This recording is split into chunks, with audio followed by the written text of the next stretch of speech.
안녕하세요. 편한 책방입니다. 오늘은 이웃집 백만장자 변하지 않는 부의 법칙이라는 책을 리뷰해 보도록 할게요. 1장 이웃집 백만장자는 잘 살아있다.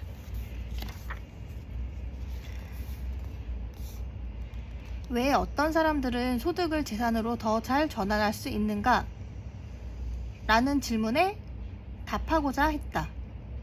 그리고 그 연구 결과를 담은 책 백만장자 불변의 법칙은 500만 권 이상 팔렸다. 그의 책 백만장자 불변의 법칙은 왜 그토록 큰 반향을 일으켰을까? 아마도 부유한 집안이나 특정 민족 출신 같은 배경이나 조건 없이 행동만으로 부자가 될 수 있음을 밝혔기 때문이다. 유산을 상속받거나 복권에 당첨되지 않더라도 부자가 될 수 있다. 스스로 정한 목표와 이를 달성하기 위한 행동, 그 과정에서 방해 요인들과 반대자들을 무시할 수 있는 능력이 있다면 말이다. 정치 지형의 변화나 경제 환경, 유행과 상관없이 성립하는 부자 방정식은 한마디로 말해 자신의 수입 이하로 생활하는 것이다. 이 공식은 언제나 통하게 되어 있다. 하지만 1990년대와 2000년대 초반에 등장한 트레이딩 업, 그리고 최근에 SNS와 같은 일상의 방해 요인들 때문에 지출보다 저축이 많으면 되는 이 간단한 공식의 효과를 맛보는 사람은 많지 않다. 트레이딩 업은 주로 중저가 상품을 구매하던 중산층도 품질이나 감성적 만족을 위해 명품에 준하는 새로운 명품 브랜드를 부분적으로 구매하려는 경향으로 상향 구매라고도 한다고 해요. 게다가 의료비와 교육비의 증가로 우리가 살아가는 방식 자체가 달라지고 있다.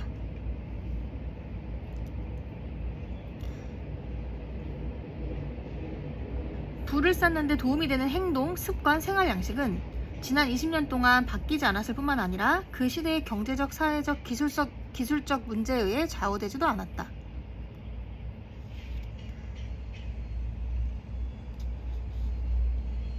실제로 백만장자들은 자신이 살 집에 큰 돈을 지출하지 않고 재산을 모은 경우가 많기 때문에 부유한 동네에 살 가능성이 낮다. 보통 그들은 자신의 경제적 성공을 남들에게 알리지 않는다. 애초에 부유해 보일 생각이 없었기에 부자가 될 수 있었던 사람들인 까닭이다.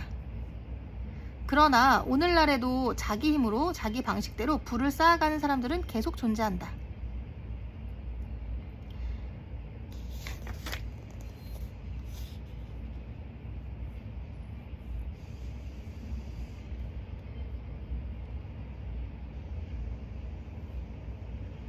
이들은 하나같이 목적의식을 갖고 절제하는 생활을 하며 회사나 조직에 매여 살지 말고 자신의 인생에서 무엇을 하고 싶은지 스스로 결정해야 한다고 역설한다.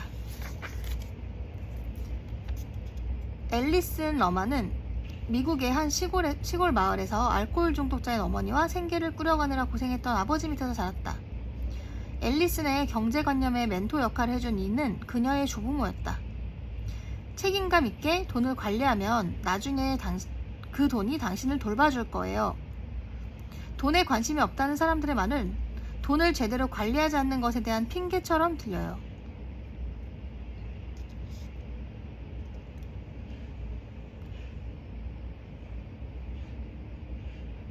시급이 $6 50센트인 아르바이트를 할 때도 무조건 10%를 저축했습니다. 그건 제가 일찌감치 익히고 고수해온 습관이었어요. 희생이 아니라 습관이요. 저는 백만장자가 되어가는 과정, 즉 한 가지 목표를 이룬 다음 또 다른 목표를 세우는 과정에서 만족을 느꼈어요. 저는 제가 백만장자가 될 줄 알고 있었어요. 그건 대단한 일이 아니었어요. 노력하면 되는 일이었죠. 하루에 14시간 일하는 것도 마다하지 않았어요. 그럴 가치가 있는 희생이니까요. 35세 무렵에 처음으로 백만장자가 되었고 54세인 지금은 순재산이 $200만 정도 돼요. 제가 아주 평범하게 행동하기 때문에 친구들은 제 재산이 그 정도라고 생각조차 못할 거예요. 돈 자체도 좋지만 저는 돈을 모으는 것보다 그 돈으로 무엇을 할 수 있을지 더 고민하는 편이죠. 앨리스는 왜 많은 사람들이 재산을 모으는데 어려움을 겪는지 다음과 같이 말해주었다. 남들과 어떻게 경쟁할지 결정하며 남들과 자신을 끊임없이 비교한다. 특히 부모 노릇을 하면서 매우 경쟁적일 수 있다. 그들은 자신의 위치가 어디쯤인지 현실을 직면할 필요가 있다. 자신의 재정 상태에 대해 제대로 인식하고 이해해야만 앞으로 어떻게 해야 할지 현실적인 결정을 내릴 수 있다.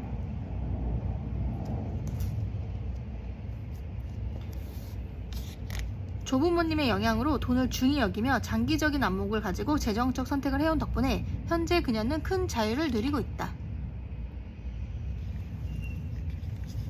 앨리슨이 자기 이야기를 들려준 이유는 명성이나 더 큰 부를 얻기 위해 또는 인스타그램 포스팅을 위해서가 아니었다.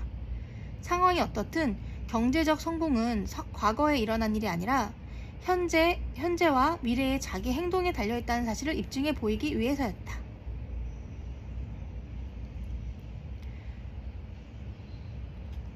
또 다른 이웃집 백만장자인 제이콥슨 가족은 어능으로 봐도 일면 뉴스감이 아니다. 그들은 복권에 당첨된 적도 아마존이나 구글에서 사들일 만한 IT 기업을 설립한 적도 없다. 그저 꾸준히 절약하고 재산 축적에 도움이 되는 선택을 수십 년 동안 해온 결과 부자가 되었다. 약 54평인 제이콥슨의 집은 미국 최고 자산가들이 거주하는 지역이 있지 않다. 제이콥슨의 가족은 전형적인 이웃집 백만장자들의 길이라고 불릴 수 있는 과정을 거쳤다.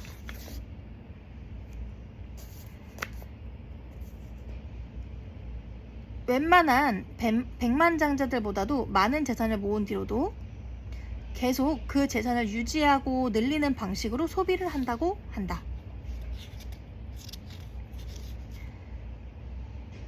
제이콥슨의 이야기는 백만장자 불변의 법칙 2010년판 서문에 언급되어 있다.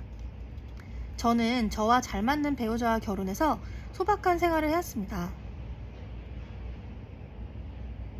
우리는 1975년에 지어진 54평의 넓이의 평범한 집에서 20년 동안 살고 있습니다. 대학을 졸업한 후 남편과 저 둘 다 좋은 직장에 취직했어요. 우리는 한 사람의 월급으로 생활하고 한 사람의 월급은 전액 저축했습니다. 그리고 월급이 인상될 때마다 저축액을 늘렸죠.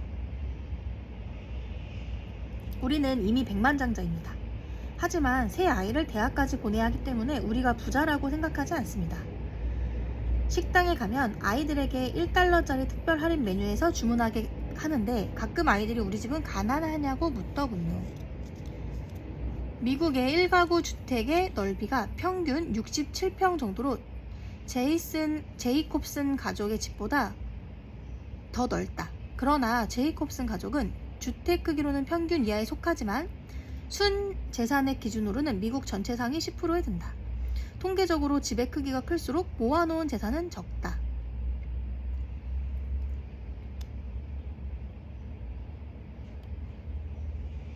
당신의 수입은 현재와 미래의 소비를 감당하는가?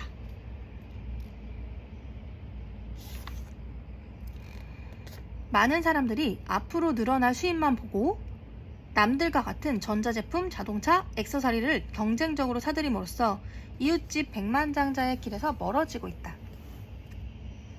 이런 전략을 채택하는 개인은 마케터들의 타깃이 되어 경제적 자립이라는 목표에 집중하기가 어렵다. 경쟁적 소비 행태를 비롯해 많은 사람들이 그 경쟁에 참여하고 있는 현실은 재산 축적 문제에 관한 정치색 짙은 논쟁에서는 도외시될 때가 많다. 하지만 누누이 보아왔듯이 부를 가져오는 동의는 바로 우리의 행동이다. 주변에 이런 생활을 하는 사람이 얼마나 있는지 생각해 보라.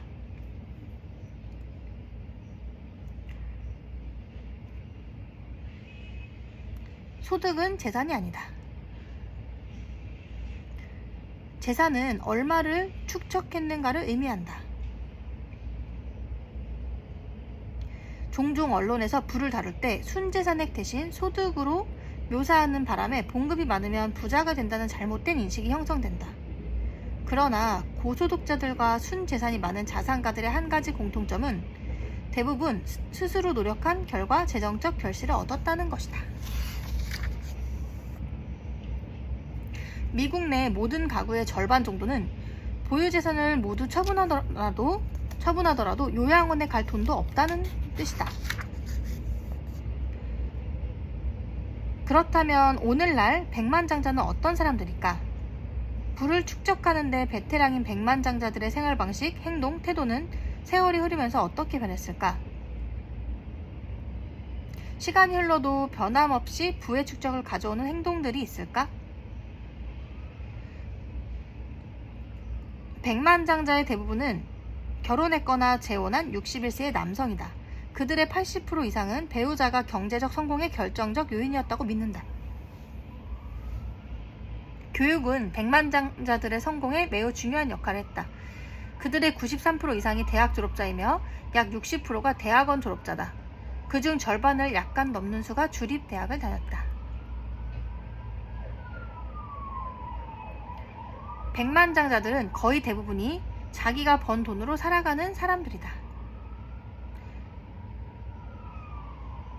그들의 86%는 전년도 수입에서 신탁이나 상속의 비중이 0%였다.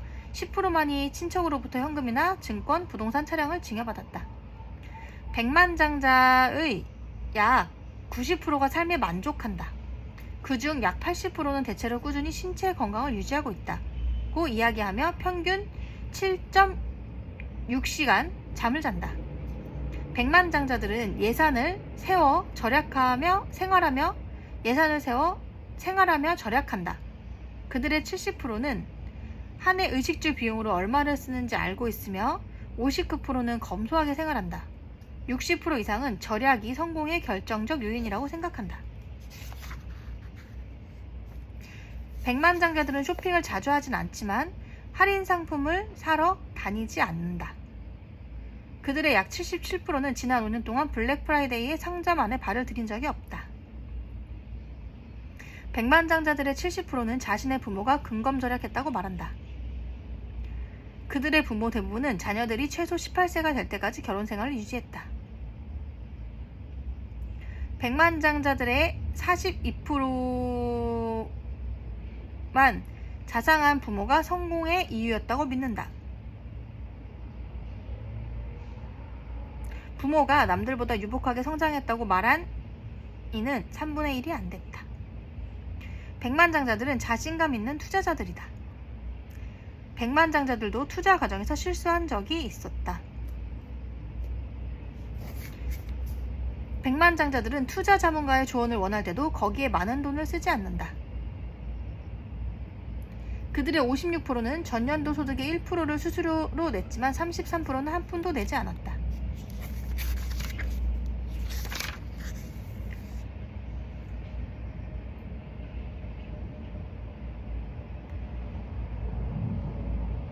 경제적 성공에 관한 중요한 가르침들은 보편적이며 정확하다. 이는 선거나 기술, 문화 규범 때문에 바뀌지 않는다. 경기가 좋거나 나쁘다고 바뀌지 않는다. 경제적 자립과 자수성가를 위해 필요한 기술, 능력, 역량은 세월이 흘러도 변함이 없다. 지위, 나이, 소득 수준과 상관없이 당신은 부와 경제적 자립을 향한 길을 찾을 수 있다. 부채 상환이나 고용주, 월급에 매이지 않는 재정적 자립을 달성하면 무엇이 가능해지는가? 자유를 얻을 수 있다. 자신이 적합하다고 생각하는 방식으로 문제를 해결할 수 있고 자원봉사나 가족과의 시간을 자유롭게 가질 수 있으며 보수는 적을지 몰라도 더 큰 만족감을 주는 일을 할 수도 있고 스스로 경제적 기회를 만들 수도 있다. 많은 자유가 그렇듯이 경제적 자유 또한 비용을 치러야 얻을 수 있다. 경제적 자유를 얻고 유지하려면 절제와 노력이 필요하다. 자신의 강점과 약점, 환경, 시장에 대한 지식도 요구한다. 재정적, 정서적, 인지적, 시간 등의 자원을 배분하는 기술도 뛰어나야 한다. 이것은 재산을 모으는 동안 절약하고 유행에 휩쓸리지 않으며 잘못된 통념에 따라 부자 행사를 하면 안 된다는 의미이다. 어떤 사람에게는 미래의 경제적 자유를 위해 현재의 높은 소득을 잘 관리해야 한다는 뜻이다.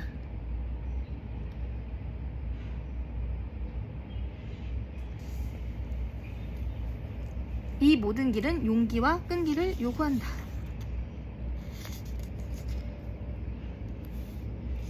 경제적 자립에 이르는 유일한 길은 없다. 전형적 경로는 절제된 지출, 집중적 저축, 성실한 돈 관리이다. 전형적인 이웃집 백만장자는 다소 지루한 직업에 종사하며 평균 이상의 수입을 올리고 절약을 중시하며 유행과 사회적 규범의 영향을 받지 않는 개인이다. 백만장자의 70%는 자신이 늘 검소했다고 말한다. 직업 유형과 소득 수준과 관계없이 이들은 검소하다. 고소득자가 재산을 모으려면 소비 영역에서 상당한 절제력이 있어야 한다. 또한 자녀를 경제적으로 자립시키고 싶다면 꾸준히 검소한 본보기를 보이고 가르쳐야만 한다. 미국인의 약 3분의 1이 풀타임 또는 파트타임 정규 직장 외에도 부업을 해서 부가수익을 창출한다. 복수의 수입원 찾기는 전형적인 이웃집 백만장자 유형이 하는 행동이다.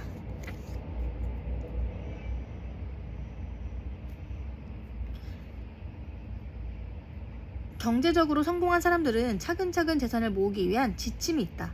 그들은 쉬운 길을 택하는 대신 재정적 목표에 도움이 될 결정을 내린다. 경제적 자립의 추구는 언제든 시작할 수 있지만 빠를수록 좋다.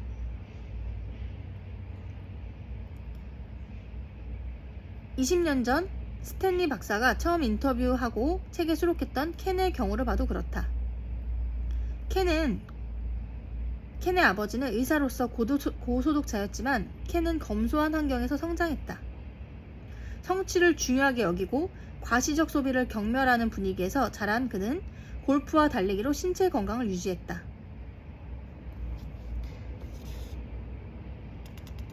켄의 아버지는 8년에 한 번 차를 바꿨다. 바퀴가 떨어져 나갈 때쯤에야 차를 바꿨다. 켄은 저축과 투자를 하면서 엄청난 만족감을 느낍니다. 아버지처럼요. 부전자전이죠. 저는 검소한 사람입니다. 저는 소규모 리스회사에서 중고차를 삽니다. 현재 60대 초반인 켄은 이대로 가면 아버지를 능가하는 큰 재산을 모을 것이다. 켄의 아버지는 그에게 자주 이렇게 말했다고 한다. 나는 사람들이 소유한 것들에 감명을 받지 않는다. 그들이 성취한 것에 감명을 받는다. 항상 내 분야에서 최고가 되려고 노력하고 돈을 쫓아다니지는 마라. 내 분야에서 최고가 되면 돈은 저절로 따라올 것이다.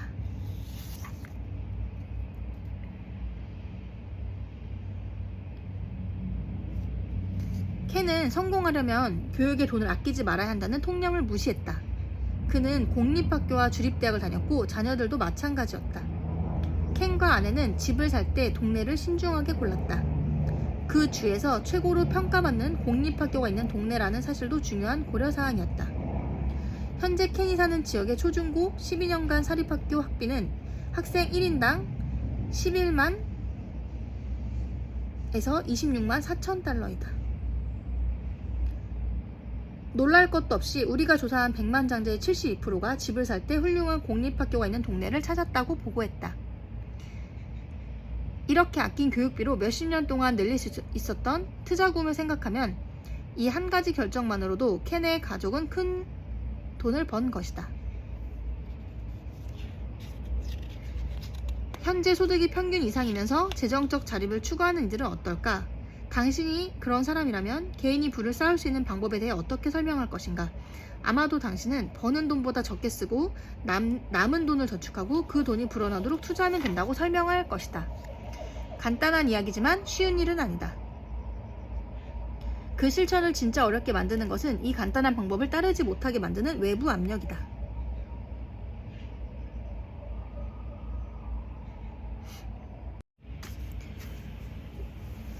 오늘날 부자가 되고 싶은 욕구와 동기를 가진 사람들이 부자가 될 수 있는 요인은 절약, 절제력, 남다른 사고다. 남보다 절제하고 남과 다르게 생각하라. 우리가 부자들을 연구하는 과정 내내 어떤 사람들은 찬사를 보내고 어떤 사람들은 욕하는 주제가 있었다. 바로 절제력이다. 우리가 표본 조사한 백만장자들은 절제력을 가장 중요한 성공 요인으로 평가했다. 소득을 재산으로 전환하는 데는 분명 절제력이 요구된다. 이 절제력에는 자신이 얼마를 벌고 얼마를 지출하는 줄 알고 흑자가 나도록 예산이나 지출 계획을 세울 줄 아는 것이 포함된다. 기본적인 덧셈과 뺄셈만으로 계산은 나온다. 그 계산이 들어맞도록 해주는 것이 절제력이며 절제력은 재산을 모으게 해준다. 저축을 많이 할수록 투자 기회는 더 많아질 것이다. 그러면 또 다른 수학식이 적용된다. 바로 복리 이자이다. 여기서도 절제력은 작용한다. 절제를 위해서는 종종 사회적 영향력을 포함한 실효에 역행해야 한다. 어쩌면 자신이 자라온 방식 혹은 지금 누릴 권리가 있다고 오랫동안 믿어온 신념까지 거슬러야 할 것이다.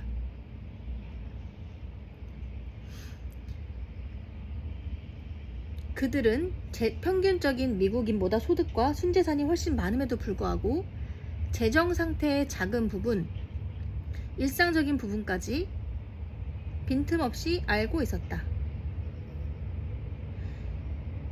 가장 최근에 했던 조사에서는 백만장자의 70%가 매년 의식주 비용으로 얼마를 지출하는지 알고 있었다. 65% 이상은 순재산이 많은데도 한정된 예산으로 가게를 꾸렸다.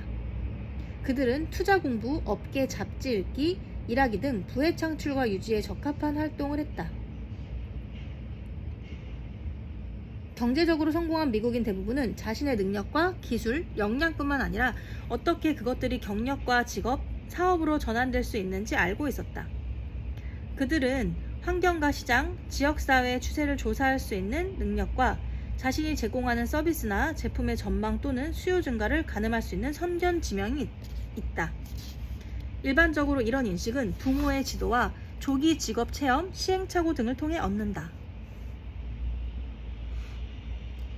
금전적인 목표를 비롯해 모든 목표의 달성을 위해서는 의도적이고 절제된 방식으로 시간, 에너지, 돈을 배분하는 것이 매우 중요하다.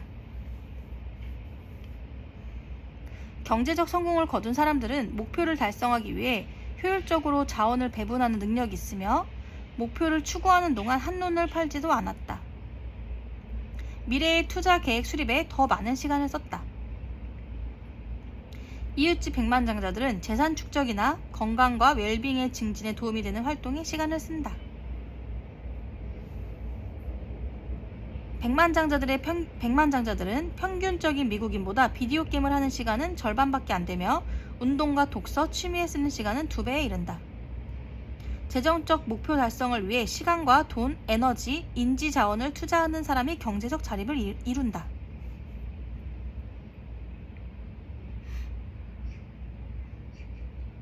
자기 성찰이 부와 관련된 태도와 행동에 다음과 같은 중대한 변화가 있어야 한다. 자기 성찰이 필요하다. 부란 무엇이며 어떻게 축적되는지에 관한 여러 통념을 이해하고 떨쳐버려야 한다. 경제적 성공을 이룬 사람들에 대한 비난을 중지하고 자신의 독특한 배경과 재능을 바탕으로 성공할 방법을 검토해야 한다.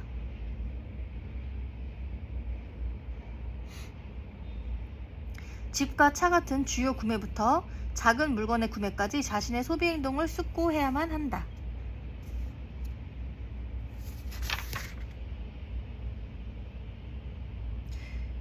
이런 구매 결정들이 전반적인 재정적 목표에 도움이 되는지, 화려한 갑부들이나 부유한 척하는 사람들을 모방하려는 건 아닌지 판단해야 한다.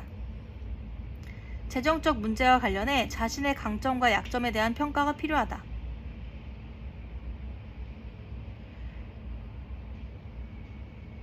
부를 쌓으려면 스스로 수입을 창출해야 하므로 일이 자신에게 어떤 의미가 있는지 성찰해야 한다.